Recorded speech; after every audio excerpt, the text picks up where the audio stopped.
With his signature tonight, Governor Kasich made a bill into a law that will protect unmarried victims of domestic violence. That new law will allow victims who are dating their alleged abuser but not married to get civil protection orders. It will also give them access to shelters for domestic violence victims. NBC4's Sean Lanier spoke with a domestic violence survivor tonight about her experience and what this law could mean for people like her.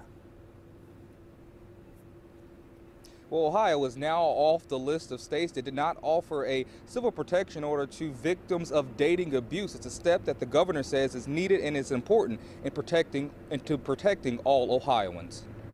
The issue is so important, the abuse of people, caught in a dating situation. House Bill 1 makes it easier for victims of dating abuse to get help. It allows people who are in an abusive relationship but are not living with their significant other to get a civil protection order when they feel threatened. Ohio was one of 2 states in the country that did not allow that to happen until Governor Kasich put pen to paper.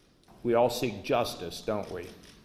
And maybe this is just one more step in the area of justice. That makes a person in my place feel so good. Deanna Clark was there as Governor Kasich signed this bill into law. She says this helps so many people who may go through what she did. I was shot twice at point blank range by my boyfriend when I decided to leave him. She adds while she never thought in a million years she would be a victim, she says people who experienced the abuse can now try to do something about it.